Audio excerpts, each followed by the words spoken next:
মই তাইক ভাল পাইছিলোঁ, কিন্তু লগে লগে মনৰ ভিতৰত কান্দি উঠিছিল এটা মিছা হাঁহিৰ সঁহাৰি লৈ। আজি সেই বন্ধুত্ব শেষ হৈ গ'ল। নমস্কাৰ, মই শিৱসাগৰৰ জীয়ৰী আপোনালোকক মোৰ পেজটিলৈ আৰু লগতে মোৰ ইউটিউব চেনেলটিলৈ সকলোকে পুনৰবাৰ স্বাগতম জনাইছোঁ। আশা কৰোঁ আপোনালোক সকলো ভালেই আছে আৰু ময়ো ভালেই আছোঁ। আজি এটা অন্য বেলেগ ধৰণৰ ভিডিঅ' লৈ আপোনালোকৰ মাজলৈ আহিছোঁ। এটা বন্ধুত্বৰ প্ৰেম কাহিনী লৈ আপোনালোকৰ মাজলৈ আহিছোঁ। আশা কৰোঁ আপোনালোকে মোৰ এইটি নতুনকৈ উপস্থাপন কৰিবলৈ লৈছোঁ আপোনালোকৰ আগত। আৰু আপোনালোকে যদি ভাল পায়, ইচ্ছা কৰে, তেতিয়াহ'লে পুনৰ এনেধৰণৰ ভিডিঅ'জবিলাক, ষ্টৰিখিনি মই আপোনালোকৰ মাজলৈ আগবঢ়াই আনিবলৈ চেষ্টা কৰিম। আৰু তেতিয়াহ'লে পলম নকৰোঁ, ব'লক আজি আমাৰ ফাৰ্ষ্ট যোনটো ষ্টৰি তাৰ ফালে আগবাঢ়োঁ। স্কুলীয়া দিনৰ পৰাই মই মনে মনে প্ৰেমত বিলীন হৈ থকা অৰ্পিতা এতিয়া মোৰ বেষ্ট ফ্ৰেণ্ড। মই তাইক ভাল পাইছিলোঁ, কিন্তু তাই মোক মাত্ৰ তাই ফ্ৰেণ্ড বুলিহে ভাবিছিল। আৰু আজি সেই বন্ধুত্বও শেষ হৈ গ'ল। তাই কেইদিনমানৰ আগতে আহি মোক কৈছিল, ঐ প্ৰীতম, মই মোৰ বেষ্ট ফ্ৰেণ্ড বাবে তোক এটা কথা কওঁ। মই কৈছিলোঁ, কি কথা? মই প্ৰেমত পৰিছোঁ প্ৰীতম। আৰু কথাষাৰ শুনাৰ লগে লগে মই মনৰ ভিতৰতে কান্দি উঠিছিলোঁ। কিন্তু মিছা হাঁহি সঁহাৰি লৈ তাইক ক'লোঁ, ৱাও, কংগ্ৰেটছ। তাই ক'লে, এতিয়া কিন্তু কাকো নকবি হা, প্লিজ। মই উত্তৰ দিলোঁ, নকওঁ দে, কিন্তু এটা চৰ্ত। কি চৰ্ত? ল'ৰাজনৰ সৈতে চিনাকি কৰাই দিব লাগিব মোক। মই হাঁহি মুখেৰেই ক'লোঁ, আৰু তাইও উত্তৰ দিলে, ঠিক আছে। আজি ৰাতিপুৱা তাই ফোন কৰি ক'লে, ঐ প্ৰীতম, পাগল, উঠিছনে টোপনিৰ পৰা? কেতিয়াবাই উঠিলোঁ। তেন্তে সোনকাল কৰ, ওলাই আনা, কলেজৰ ওচৰলৈ আহ। মই সুধিলোঁ, কিয়? আৰে তই যে চৰ্তটো দিছিলি, সেইটো পূৰণ কৰোঁ। অঁ আচ্ছা আচ্ছা, গৈ আছোঁ দে। বন্ধুৰ সুখত হেনো সুখী হ'ব লাগে, কিন্তু মই সুখৰ বাটো অভিনয়হে কৰি আছোঁ। কাৰণ তাই আনৰ হোৱাটো মোৰ বাবে সুখৰ বিষয় নহয়। ভাল পাওঁ যে তাই মনে মনে হ'লেও। মই গৈ তাইক লগ ধৰি দুই এখন ৰেষ্টুৰেণ্টলৈ গ'লোঁ। তাতে ল'ৰাজন আহি পোৱাত তাক দেখি লগে লগে মই থিয় হৈ গ'লোঁ। এবাৰ অৰ্পিতালৈ চাই মই ৰেষ্টুৰেণ্টৰ পৰা ওলাই গুচি আহিলোঁ। মই বাহিৰত ৰৈ থাকোঁতে তাই আহি মাত লগালে, ঐ কি হ'ল তোৰ, কিয় এনেকৈ ওলাই আহিলি? এনেই। সি অহাৰ লগে লগে যে তই এনেকৈ ওলাই আহিলি, তাত সি ইনচাল্ট পাইছে, তই সেইটো কিয় নাভাবিলি? তই ভুল ল'ৰাৰ প্ৰেমত পৰিলি অৰ্পিতা। কি? অঁ, সি ভাল ল'ৰা নহয়। অ' হেল্ল', তাৰ লগত মাত্ৰ চিনাকি কৰাবলৈহে আনিছোঁ। সি ভাল নে বেয়া সেয়া চাবলৈ নহয়।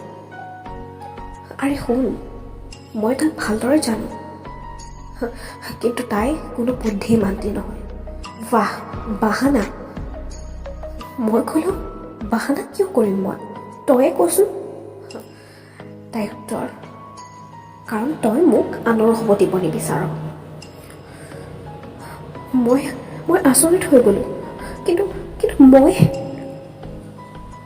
হ'ব, মই জানো তই যে মোক ভাল পাৱ, কিন্তু আই ডোণ্ট লাভ ইউ। ইমান দিনে ফ্ৰেণ্ডশ্বিপ ৰাখিছিলোঁ, কিন্তু আজিৰ পৰা সেয়াও শেষ কৰিলোঁ তোৰ লগত। আচলতে তইহে ভুল। ল'ৰা যাক মই প্ৰেম নিদিলেও মিছাতে বন্ধুত্বৰ বিশ্বাস দিছিলোঁ। আৰু শুনচোন অৰ্পিতা শুন না, প্লিজ আজিৰ পৰা আৰু কেতিয়াও মোৰ ওচৰতে নাহিবি। তাই মোৰ পৰা আঁতৰি গুচি গ'ল। প্ৰেম নহ'লেও যি বন্ধুত্ব আছিল, আজি সেয়াও শেষ হৈ গ'ল। কিন্তু এতিয়া সেয়া ডাঙৰ কথা নহয়। তাইক এই পাখণ্ডটোৰ পৰা বচোৱাটোহে ডাঙৰ কথা। তাইক ফোন কৰিলোঁ, 3বাৰ ফোনটো ৰিং হ'ল। তাই ৰিচিভ নকৰিলে 4 নম্বৰ বাৰত ফোনটো ৰিঙেই নহ'ল তাই মোক ব্লক কৰি দিলে তাইক লগ ধৰিবলৈও গ'লোঁ তাই মোৰ পৰা পলাইছিল যদিও গৈ তাৰ বাট ভেটি ধৰি তাইক ক'লোঁ অৰ্পিতা প্লিজ এবাৰতো শুন মোৰ কথা কিয় শুনো দৰকাৰ আছে জীৱনটোৰ কথা আছে আৰু তই কোন মোৰ জীৱনৰ কথা চিন্তা কৰিবলৈ কথাষাৰে মোক বৰ বেয়াকৈ আঘাত দিয়া কিছু সময় থমকি ৰ'লোঁ তাই যাব ওলোৱাতে হঠাৎ তত আহি তাইক ক'লোঁ তই যিজন ল'ৰাৰ প্ৰেমত পৰিছ সি মোৰ মামাৰ ছোৱালী মানে মোৰ ভণ্টিৰ জীৱন বৰবাদ কৰি পেলাইছে কিন্তু তাই সেই একেই উত্তৰ ৱাহ বৰ সুন্দৰ কাহিনী এটা কথা কওঁ সি তই যে মিছা কৈছ সেয়া মই জানো কাৰণ সি ইয়াৰ নহয় ইয়াত নতুনকৈ আহিছে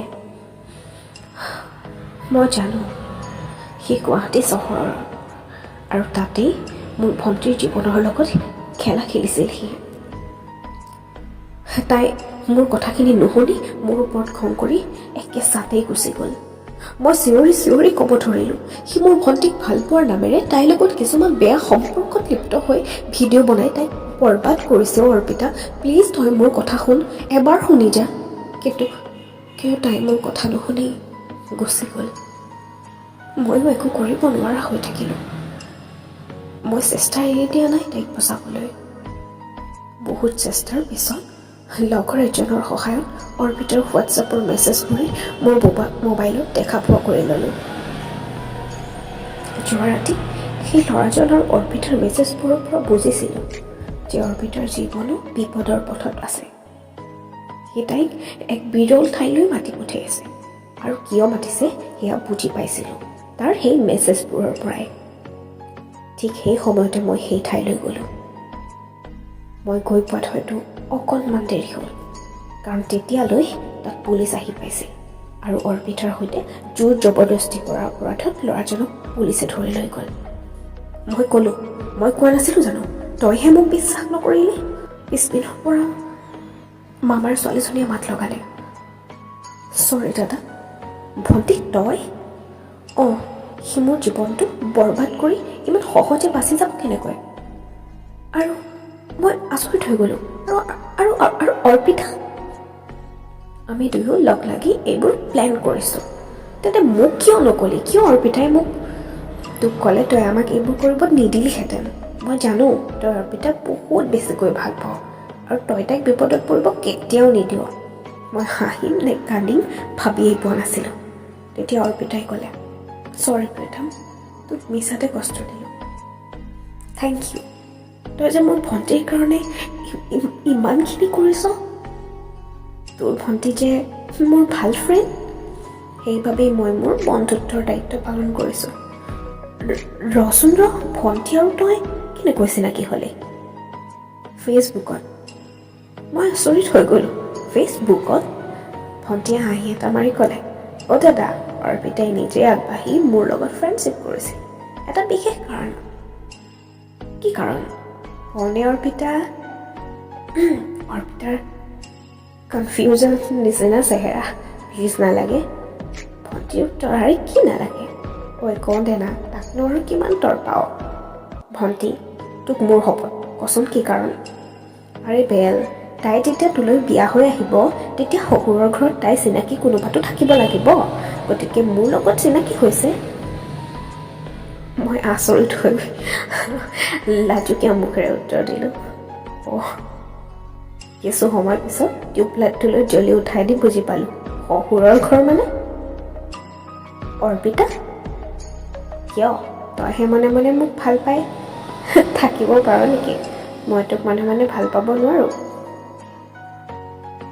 পাৰ কিন্তু ইমান দিনে বন্ধুত্ব নাটকখন কিয় কৰিলি প্ৰেমিকৰ মাজত বন্ধু থাকিব নোৱাৰে নেকি কিয় নোৱাৰে বন্ধুত্ব সকলোৰ মাজতেই থাকিব পাৰে তেন্তে সদায় থাকিব দে মোক তোৰ হৃদয়ৰ আৰু পালন কৰিব দে প্ৰেমৰ সৈতে বন্ধুত্বৰ দায়িত্ব